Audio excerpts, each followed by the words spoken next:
Villains టీంలో ఎన్టీఆర్ని already అక్కడ ఉంటాడు. బట్ మన కబీర్ అనే రితిక్ రోషన్కి అది తెలియదు. బట్ ఓన్లీ వాళ్ళ బాస్ ఉంటాడు కదా, అతనికి తెలుస్తుంది. సో అతను ఎన్టీఆర్ని పట్టుకోవడానికి వెళ్తారు. టిల్ ఎండ్ రివీల్ అవుతుంది ఎన్టీఆర్ ఎందుకు విలన్ టీంలో ఉన్నాడు అని. సో నాకు తెలిసి అది ప్రొడిక్షన్ అని అనుకుంటున్నాను. యాజ్ పర్ మై నాలెడ్జ్ అదే స్టోరీ ఉంటుంది.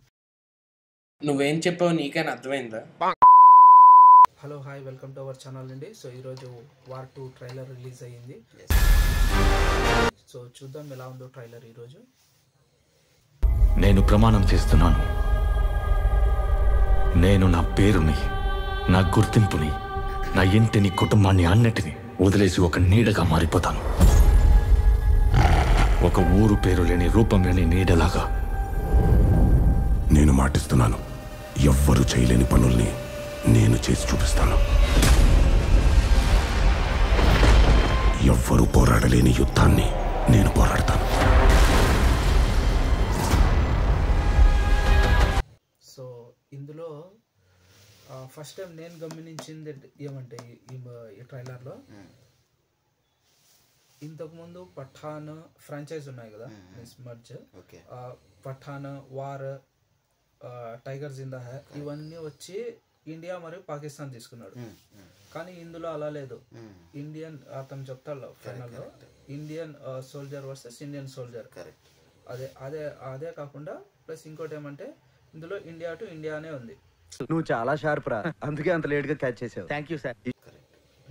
సో నాకు బేసిక్లీ ట్రైలర్ కట్ అయితే సూపర్గా ఉంది. ఓకే, సో ఇంకోటి మెయిన్ చెప్పాలంటే నేను ఎన్టీఆర్ విలన్ రోల్ అనుకున్నా. బట్ ఇక్కడ చూస్తుంటే ఇక్కడ విలన్ లా లేడు, like as a equal to హీరోలా ఉంది. ఎందుకంటే సోల్జర్ లాగే ఉన్నాడు. But so its war between soldier to soldier. నీ బతుక్కి తెలుగు సరిగా రాదు, ఇంగ్లీష్ నవల్స్ అట్లుంది. ఇంకోటి ఫుల్ ఫ్లెడ్జ్ క్యారెక్టర్ లేదు, లైక్ తెలుగు హీరోకి హిందీ సినిమాలో క్యారెక్టర్ ఇస్తున్నానంటే ఏదో విలన్ గా అట్లా ఉండొచ్చు. బట్ ఇక్కడ ఇంపార్టెన్స్ ఉంది క్యారెక్టర్. ఇంకోటి ఏమంటే మూవీ లో కియారా అద్వానీ ఉంది కదా, సో అతను వచ్చి నాకు ఎన్టీఆర్ టీమ్ లో, అతను కదా ఆమె సారీ హీరోయిన్ ఎన్టీఆర్ టీమ్ లో ఉన్నట్లు కనిపిస్తుంది నాకు. అదే సేమ్, ఎందుకంటే ఆయన్ ముఖర్జీ సేమ్ యాష్రాజ్ ఫిలిం కాబట్టి ఇవన్నీ ఒకే విధంగా ఉంటాయి మూవీస్ అన్ని. ఇంకోటి అది మైనస్ అని చెప్పుకోవచ్చు, చెప్పలేము. ఎందుకంటే ఆయన్ ముఖర్జీ డైరెక్టర్ ఇంతకుముందు బ్రహ్మాస్త్ర తీశాడు కదా. సో ఇంకోటి నాకు అనిపించింది ఏమంటే రీసెంట్ గా పఠాన్ వచ్చింది. పఠాన్ లో సేమ్ జాన్ అబ్రహం కూడా సేమ్ మన ఇండియన్ సోల్జర్. అన్ని అలాగే ఉంటాయి, అదే ట్రీట్మెంట్ ఉంది. బట్ ఏమంటే నాకు అర్థమైంది ఎన్టీఆర్ క్యారెక్టర్ బాగుంది. ప్లస్ ఇంకోటి మూవీ ప్రొడక్షన్ ఎలా ఉండబోతుంది స్టోరీ అంటే, ఫర్ ఎగ్జాంపుల్ హీరోకి విలన్స్ టీంలో ఎన్టీఆర్ని ఆల్రెడీ అక్కడ ఉంటాడు. బట్ మన కబీర్ అనే రితిక్ రోషన్కి అది తెలీదు. బట్ ఓన్లీ వాళ్ళ బాస్ ఉంటాడు కదా, అతనికి తెలుస్తుంది. సో అతను ఎన్టీఆర్ని పట్టుకోవడానికి వెళ్తారు. టిల్ ఎండ్ రివీల్ అవుతుంది ఎన్టీఆర్ ఎందుకు విలన్ టీంలో ఉన్నాడు అని. సో నాకు తెలిసి అది ప్రొడిక్షన్ అని అనుకుంటున్నాను. యాజ్ పర్ మై నాలెడ్జ్ అదే స్టోరీ ఉంటుంది. వచ్చిండా సైంటిస్ట్ అయితే హిట్ అని చెప్పుకోవచ్చు ఇప్పుడే, ఎందుకంటే ఆయన్ ముఖర్జీ కాబట్టి డైరెక్షన్ చాలా బాగుంటుంది. సో ఎన్టీఆర్ రితిక్ రోషన్ కాబట్టి యాక్టింగ్ సూపర్ గా ఉంటుంది. కరెక్ట్. మూవీ అయితే ఆరామ్ గా ఒక 500 కోట్ల పైనే వస్తుంది అనుకుంటాను మేబీ. ఏమంటే ఇంకోటి గ్రాఫిక్స్ నాకు సూపర్ గా లేదు, ఎందుకంటే యాష్రాజ్ ఫిలిం కాబట్టి ఖర్చుకు వెనకాడరు. But correct. బట్ నాకు అంతగా ట్రైలర్ మొత్తం ఎలా ఉందంటే ఆల్రెడీ పఠాన్, వార్, ఆ ట్రైలర్స్ ఎలా ఉన్నాయి సేమ్ యాజ్ ఇట్ ఈస్ అలాగే కనిపిస్తున్నాయి.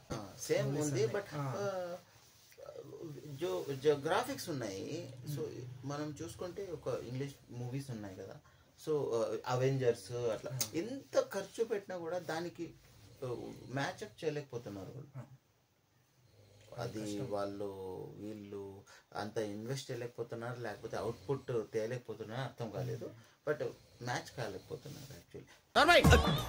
కంప్యూటర్ గురించి ఏం తెలుసా నీకు? మనం చూసినట్లయితే ఫర్ ఎగ్జాంపుల్ మనం ఫస్ట్ మూవీ యాదొచ్చింది Spider Man, first Spider Man. So దాంట్లో గ్రాఫిక్స్ ఇంకా ఇప్పుడు చూసినా కూడా అది రియలిస్టిక్గా ఉంటుంది. సో ఇంకా 20 years 15 years అయినా కూడా ఆ క్వాలిటీని మ్యాచ్ కాలేకపోతున్నారు కదా. అది ఇండియన్స్కి హాలీవుడ్కి ఉన్న డిఫరెన్స్ అది. బట్ ఓవరాల్గా మూవీ అయితే బాగుంటుంది. ఎన్టీఆర్ క్యారెక్టర్ సూపర్గా ఉంటుంది. ఇంకోటి ఎన్టీఆర్ ఇంకా హృతిక్ రోషన్ ఇద్దరు సూపర్ డాన్సర్స్ కాబట్టి రీసెంట్గా ఒక పాట కూడా స్టార్ట్ అయింది. ఇది ఎప్పుడు పెట్టారు? జస్ట్ ఇప్పుడే పెట్టాం సార్. ఈక్వల్ సాంగ్ ఉంటుంది వాళ్ళిద్దరికి. అందులో అయితే స్టెప్స్ సూపర్ గా ఉంటుంది. పార్ట్ 1 లాగే ఉంటుంది ఇది కూడా. ఎందుకంటే పార్ట్ 1 డిసప్పాయింట్, దాంట్లో టైగర్ షరఫ్ చనిపోవడం అదంతా పార్ట్ 1 డిసప్పాయింట్ ఉంది. అయినా మూవీ హిట్ అయిపోయింది.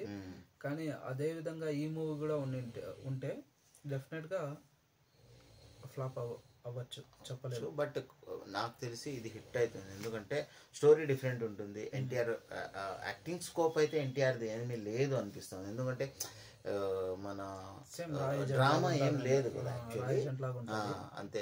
అందుకని ఒక యాక్టింగ్ స్కోప్ అయితే లేదు ఎన్టీఆర్కి. జస్ట్ నార్మల్ ఒక సోల్జరు ఒక విలన్ లాగా చేసుకొని వెళ్ళిపోయాడు. వేరియేషన్స్ అయితే లేవు క్యారెక్టర్, చెప్పలేము. ఎందుకంటే డైరెక్టర్ కూడా చెప్పినాడు అనమాట, దీంట్లో ఎమోషన్ ఉంది, ఎన్టీఆర్కి ఒక బ్యాక్ స్టోరీ ఉందంట. ఓకే, సరిపోయారు ఇద్దరును. Let's see for movie. Okay, thanks for watching.